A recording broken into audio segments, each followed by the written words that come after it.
Good day. Welcome back to the Vitality Project. I'm Dr. Bob. Yesterday, we kind of created a foundation for all the recent discussions we've been having about stress management. And we tied it into the work that Dr. Hans Selye has done. And we talked even about his book, The Stress of Life, as being the source of so many of the thoughts that we've been sharing here. While I'm on that idea, I want to ask you, how did you do in coming up with three concrete strategies for combating burnout? You remember we talked about Dr. Selye. He referred to this as general adaptation syndrome. It's the same thing as burnout. How'd you do? I want you to know this, that as important as our ideas are, or our theories or research is, the bottom line is we have to actually put this stuff into practice. And so that means me too. So I want to share with you the three things that I picked for my homework assignment yesterday based on what we were discussing in our post here.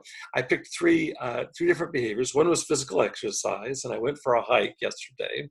Another was creative music making, and I'm still working on a new piece that I kind of honed some yesterday, and also mindfulness meditation. And I got up this morning and I actually improvised some with a meditation that I've done for many, many years, just staying open to kind of new possibilities. So I did all three of those in the last 24 hours.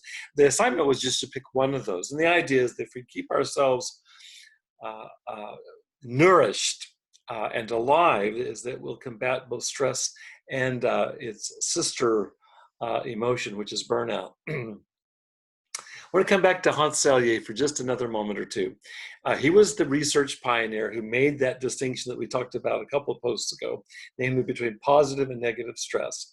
His terms were eustress, which would be positive, and distress, which would be negative. What I want to do is I want to read you a lengthy quote for just a moment from Dr. Selye, and then there will be a homework assignment that comes out of this. Here's what he says. It's a couple, three sentences. Crossing a busy intersection, exposure to a windy draft, or even sheer joy are enough to activate the body's stress mechanism. You remember we talked about eustress. Stress is not even necessarily bad for you. It is also the spice of life.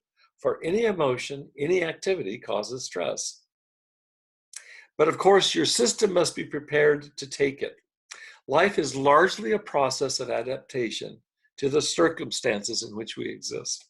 I really want to pick up on all of that, but especially the last sentence. So for today's homework assignment, for the next 24 hours, I'm going to ask you to do this. I want you to join in conversation with a friend or a family member about this question.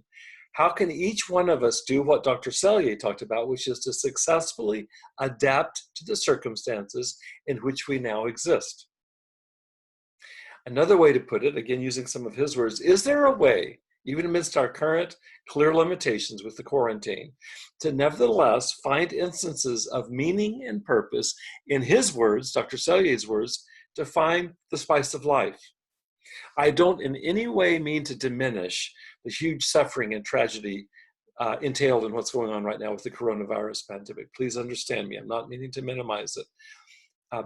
I just want to simultaneously reclaim, as Dr. Selye does so eloquently, that when we can, is it possible for us to find something of worth, of something of good, something of beauty, even amidst the stress and the strain and the suffering of our current circumstances? So I ask you to bring that to a friend, discuss that, bring it back to tomorrow. We'll be continuing to talk about every possible strategy, every possible angle in managing stress here during an incredibly stressful time.